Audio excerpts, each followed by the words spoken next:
یہ انسان کی جرت چھین لیتا ہے، اور جب انسان کی جرت ختم ہو جاتی ہے تو پھر وہ نئے راہوں کی جستجو میں نہیں نکل سکتا۔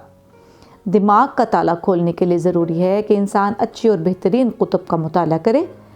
اس طرح جہاں وہ کنویں کی قید سے آزاد ہوگا وہیں نئے نظریات بھی بنا سکے گا۔ نمبر 3، نیا سوال۔ نیا سوال اٹھانے سے بھی انسان کے نئے نظریات کے راستے بنتے ہیں۔ سوال برائے سوال کبھی بھی آپ کو فائدہ نہیں دے سکتا۔ سوال وہ ہے جو پہلے اپنے آپ سے پوچھیں، اس کو چند دن اپنے کلیجے سے لگا کر رکھیں اور سوچیں کہ یہ واقعی سوال ہے۔ میرے ذہن میں ایک دفعہ ایک سوال پیدا ہوا کہ شاعر کے پاس جو درد ہوتا ہے یہ پیدائشی ہوتا ہے یا حالات سے بنتا ہے؟ سب سے پہلے میں نے اس کے لیے مناسب انسان ڈھونڈا، کیونکہ کسی بھی شخص سے غیر متعلقہ سوال پوچھنا توہین کے مترادف ہے۔ میں امجد اسلام امجد کے پاس چلا گیا، ان کے سامنے سوال رکھا تو انہوں نے حیرت سے میری طرف دیکھا، پھر بولے دوبارہ سوال پوچھو۔ میں نے سوال دہرایا تو بولے ان کا درد ہوتا پیدائشی ہے مگر حالات اس کو نکھار دیتے ہیں۔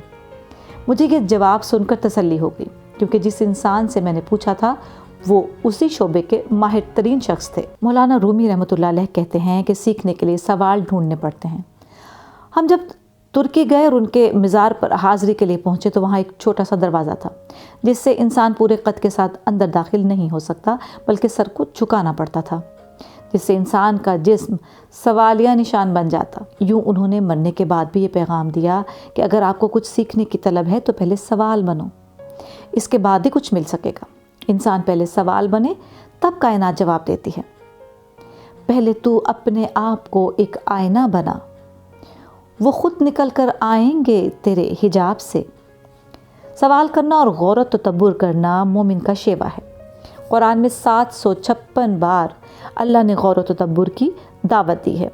کبھی فرمایا عقل والوں کے لیے نشانیاں ہیں، کبھی فرمایا کاش تم غور و فکر کرتے، جبکہ ہمارا حال یہ ہے کہ ہم سب کچھ کرتے ہیں مگر غور و فکر نہیں کرتے۔ ہم لوگ صرف دوسروں کی نقالی یا تقلید کرتے ہیں، حالانکہ تقلید میں کوئی عظمت نہیں ہے۔ آج اگر علامہ اقبال کی کوئی نقل پیدا ہو جائے تو اس کی کوئی حیثیت نہیں ہوگی۔ انسان کو عظمت تب ملتی ہے جب وہ منفرد ہو۔ سوال آپ کے نظریات کے لیے نیا چینل کھولتا ہے، لیکن نئی راہیں تب کھلیں گی جب آپ کے اندر جرت ہو۔ اگر جرت اور ہمت نہیں ہے تو پھر نیا کچھ بھی نہیں آئے گا۔ اپنے ساتھ بیٹھ کر خود سے سوال کریں کہ میں کیا ہوں اور کہاں سے آیا ہوں۔ یہ بات یاد رکھیں کہ آگے بڑھنے کے لیے ہمیشہ اپنی موجودہ کیفیت کو جانچنا ہوتا ہے۔ دوسرا سوال یہ ہے کہ میں جو کر رہا ہوں یہ وہی کر رہا ہوں جہاں میں نے جانا ہے؟ اس آگے والے وقت کو آج اپنے ذہن میں رکھ کر سوچیں۔